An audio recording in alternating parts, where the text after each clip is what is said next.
Du soleil ici à Montmal pour le dernier entraînement de la semaine. Du soleil, il y en aura aussi dimanche après-midi à Wallin, mais y en aura-t-il dans le cœur des supporters et des joueurs après le match? C'est toute la question puisque c'est un match très difficile.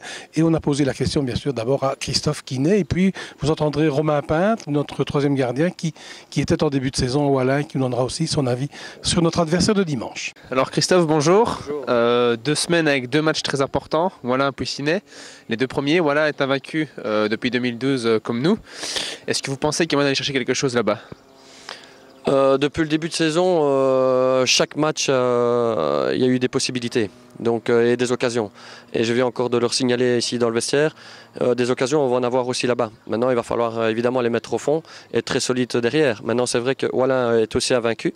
Donc justement, ça fait un peu monter la sauce. 2 équipes qui sont invaincues en 2012. Donc forcément, on s'attend à un bon match et un match aussi difficile, mais on est prêt pour ça. Donc c'est un match difficile pour nous, mais c'est aussi un match difficile pour eux. Le match passé s'était plutôt bien déroulé, 1-0 à Liège.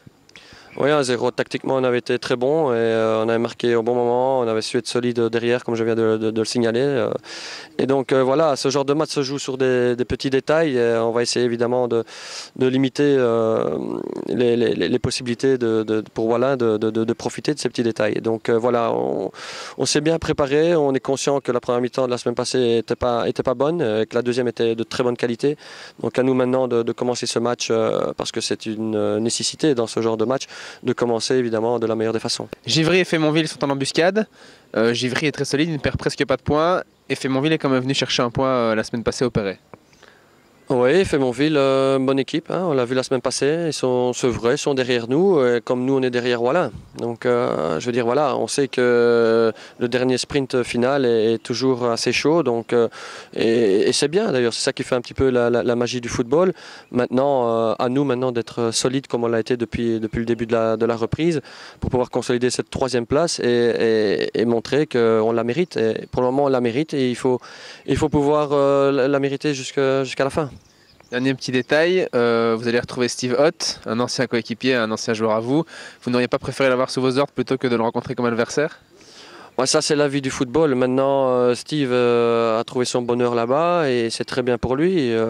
Maintenant, je suis content de le voir. J'espère qu'il va avoir un petit coup de soleil, là, qu'il a peut-être un peu trop bronzé cet après-midi. Mais non, mais bon, c'est bien. C'est un jeune garçon qui a du talent. Bon, en plus, j'ai vu qu'il avait pris le numéro 14 là-bas à Wallin, qui était mon numéro. Donc bon, je vais lui dire, c'est bien, j'espère que ça va te porter chance pour la suite de ta carrière, mais bon, dimanche, tu peux mettre le frein à main, quoi. Donc Romain, bonjour. Vous venez de passer 6 mois dans le noyau A de Wallin, donc vous devez le connaître assez bien. Vous avez été transféré pendant ce mercato. D'ailleurs, votre transfert est officiel depuis ce matin. Pouvez-vous nous parler des forces et des faiblesses de Wallin? Les forces de Wallin, c'est surtout son attaque, avec son attaquant de pointe, Laurent Dethière, qui est assez puissant.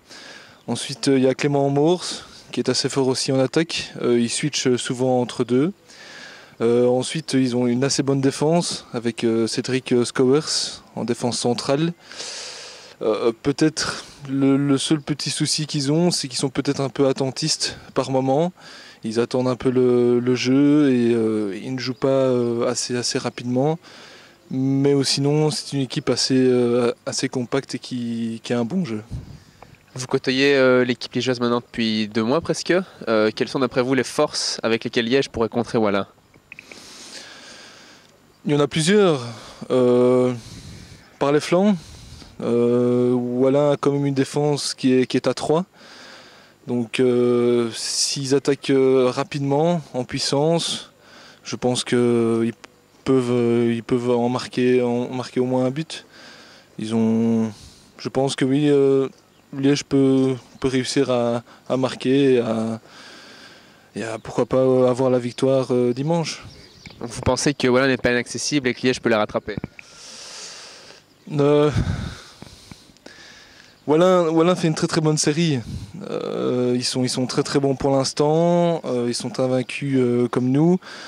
Donc c'est un peu du 50-50. Mais il faut savoir, pour l'instant, il faut se dire que Wallin est bonne longueur d'avance et c'est à nous d'essayer de les rattraper.